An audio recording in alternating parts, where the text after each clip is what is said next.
If your calm makes people uncomfortable, it's not because you're doing something wrong.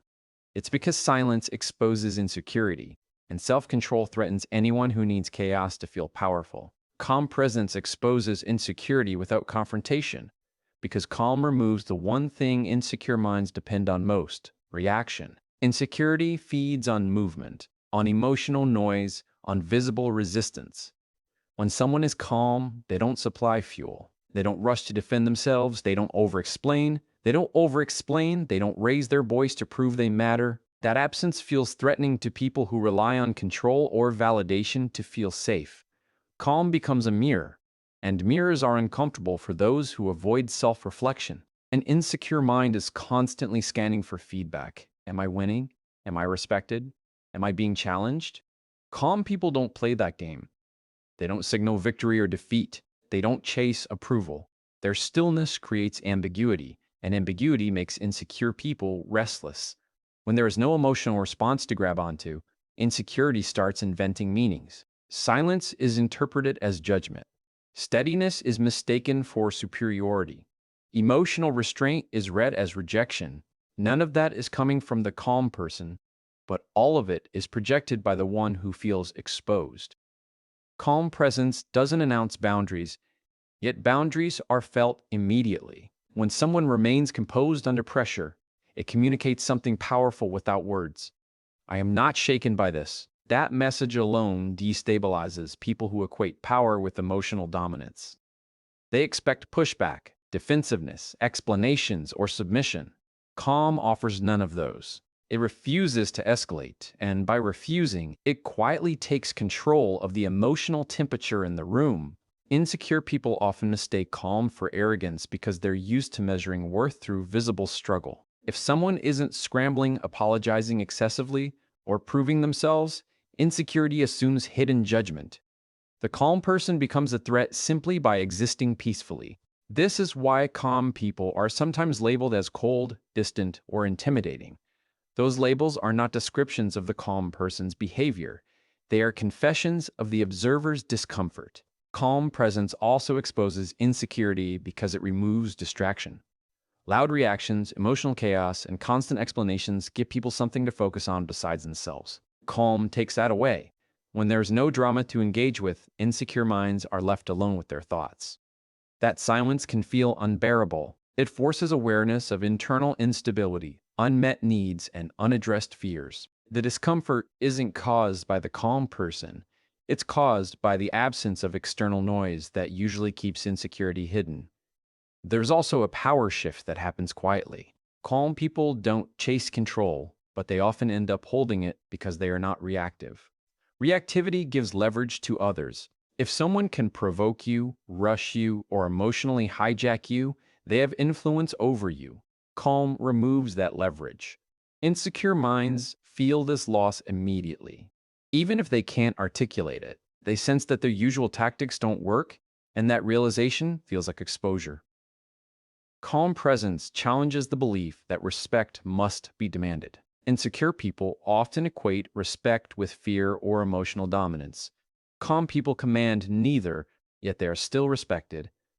That contradiction creates internal conflict. If someone can be steady without being aggressive, composed without being controlling, then insecurity has to question its own methods. Instead of questioning themselves, many project discomfort outward, framing calm as passive-aggressive or dismissive.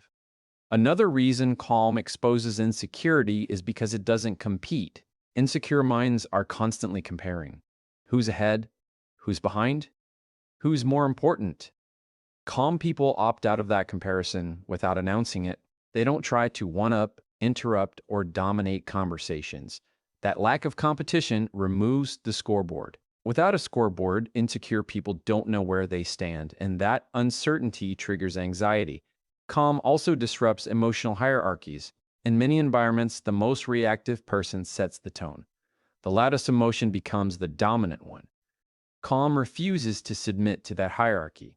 It doesn't rise to anger, panic, or urgency unless it truly needs to. That refusal feels like disobedience to insecure minds that rely on emotional intensity to maintain influence. Importantly, calm presence is not silence born from fear. It is restraint born from self-trust. Insecure minds can sense the difference. Fearful silence feels tense, apologetic, and unstable. Calm silence feels grounded. It communicates inner alignment. That alignment highlights the absence of it in others. When someone else is internally fragmented, another person's coherence feels confronting. Calm people don't need to expose insecurity directly. They don't call it out, analyze it, or attack it. Their presence alone does the work. This is why calm can feel more threatening than confrontation. Confrontation gives insecure minds something familiar to fight against. Calm gives them nothing, and that nothing reveals everything. There's also a deep psychological effect at play. Humans subconsciously regulate themselves through others. When someone nearby is calm, it invites regulation. Insecure minds resist this invitation because regulation requires slowing down, and slowing down means feeling what's underneath. The resistance often comes out as irritation, sarcasm, or attempts to provoke a reaction. The goal isn't conflict, it's relief from the discomfort of facing themselves. Calm presence also exposes insecurity in leadership, relationships, and social dynamics because it doesn't overperform. Insecure people often overfunction to feel valuable. They give too much, talk too much, explain too much, and fix too much. Calm people don't rush to fill space. That restraint highlights excess. When one person is steady, another person's overcompensation becomes obvious, even without comparison being made. This is why calm people are often tested. Insecure minds poke, provoke, and challenge to see if they can get a reaction. A reaction would confirm control. When calm holds, insecurity escalates internally. The discomfort grows because the usual strategy fails.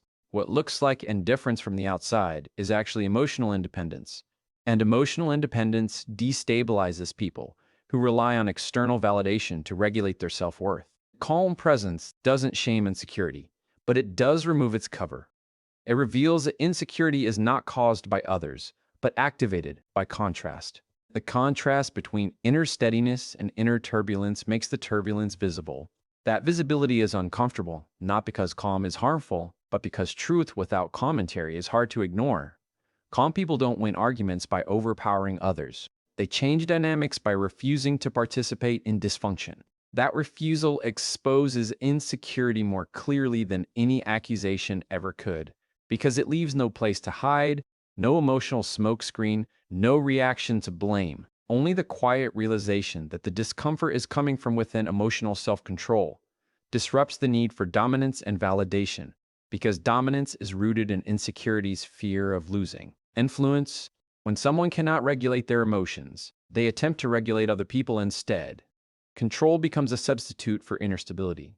Validation becomes proof of worth. Emotional self-control removes both incentives from the interaction.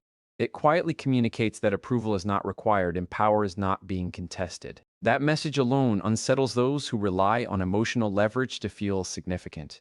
People who seek dominance often do so through intensity. Raised voices, urgency, pressure, guilt, and emotional escalation are tools used to establish hierarchy. Emotional self-control does not engage these tools. It does not match intensity with intensity. It does not rush to soothe, argue, or submit. By staying regulated, the emotionally controlled person refuses to accept the frame that dominance seekers depend on. Without emotional participation, dominance loses its stage. Validation seeking operates in a similar way. Insecure minds look outward for reassurance that they matter, that they are seen, that they are respected. They fish for reactions, agreement, praise, or emotional responses to confirm their value. Emotional self-control interrupts this loop. When someone does not overreact, over-affirm, or over-explain, they unintentionally deny the validation exchange. This is not cruelty or indifference. It is self-sufficiency, and self-sufficiency exposes how much validation the other person is chasing. Emotional self-control also changes the balance of power in conversations. Power is often assumed to belong to the most expressive person, the most passionate, or the most forceful. But expression without regulation creates dependence. The person who needs to express intensely must be responded to. The emotionally controlled person does not need that response. They can listen without absorbing, respond without escalating, and disengage without drama. That independence shifts power quietly and irreversibly. Those who rely on dominance often feel compelled to provoke emotional reactions. If they can make someone angry, defensive, or anxious, they feel relevant. Emotional self-control blocks this access. Provocation lands nowhere. Words lose their hook. Tension dissipates instead of amplifying. The dominance seeker is left exposed, pushing harder while receiving less. This imbalance creates discomfort not because they are being attacked, but because their usual influence no longer works. Validation-seeking minds also struggle with emotional self-control in others because it removes comparison. If someone does not compete emotionally, does not signal approval or disapproval loudly, it becomes difficult to measure status. Insecure people need visible cues to know where they stand. Emotional self-control offers none. It doesn't inflate ego or diminish it. It simply exists. That neutrality feels destabilizing to those who depend on feedback to regulate their self-image. Emotional self-control is often mistaken for emotional distance, but the two are different. Distance disconnects. Self-control integrates. The emotionally controlled person still feels, but they are not ruled by what they feel. Insecure minds sense this distinction. They can feel the presence without being able to manipulate it. That inability creates frustration because manipulation depends on predictability, and emotional self-control is not reactive or predictable. Dominance is often driven by fear of being overlooked. Validation is often driven by fear of being insignificant. Emotional self-control addresses neither fear directly, yet it renders both ineffective. When someone does not scramble for attention or fight for position, it forces others to confront their own urgency. The calm refusal to compete emotionally becomes a silent statement. I am already grounded. I do not need to win this moment to be okay. This is why emotionally controlled people are often labeled as intimidating, not because they are aggressive, but because they are unmovable. They do not bend to emotional pressure. They do not trade reactions for peace. They do not perform emotional labor to stabilize others at their own expense. Insecure minds feel this as rejection, even when none is intended. The discomfort comes from realizing that emotional influence has limits. Emotional self-control also disrupts group dynamics where dominance and validation circulate freely. In groups, there is often an unspoken agreement to reward emotional displays. The loudest voice gets attention. The most dramatic story gets sympathy. The most reactive behavior sets the tone. Emotional self-control breaks this agreement. It refuses to reward excess. It does not punish it either. It simply does not participate. That absence reveals how much of the group's structure depends on emotional reinforcement. Validation-seeking individuals may escalate when faced with emotional self-control. They may exaggerate, criticize, or accuse the calm person of not caring. These accusations are attempts to reinsert emotional obligation. If they can guilt someone into reacting, they regain influence. Emotional self-control sees this for what it is and remains steady. The steadiness is not passive. It is intentional restraint rooted in self-respect. Dominance also weakens in the presence of emotional self-control because control thrives on urgency. Everything must be decided now. Everything is high stakes. Emotional self-control slows the pace. It introduces space. In that space, dominance loses momentum. Pressure dissipates. What once felt overwhelming begins to look optional. This shift threatens insecure minds who rely on speed and intensity to bypass reflection. At its core, emotional self-control communicates internal authority. It says without words that emotions are experienced, not outsourced. That authority cannot be taken, challenged, or negotiated with. Insecure minds sense that they cannot gain leverage here, and the realization forces a choice: escalate internally or confront their own dependence on dominance and validation. Emotional self-control does not seek to humble others, but it does remove illusions. It reveals that dominance is often compensation, not strength. It reveals that validation is often hunger, not confidence. And when those illusions fade, discomfort rises, not because someone is being diminished, but because the strategies that once kept insecurity hidden no longer function. The most unsettling aspect of emotional self-control is that it does not need to be explained. Explanation invites debate. Debate invites hierarchy. Emotional self-control offers neither. It simply remains consistent. Over time, that consistency becomes undeniable. People either adapt by developing their own regulation or they withdraw, labeling the calm person as distant, cold, or unresponsive. Emotional self-control does not demand respect, yet it often receives it.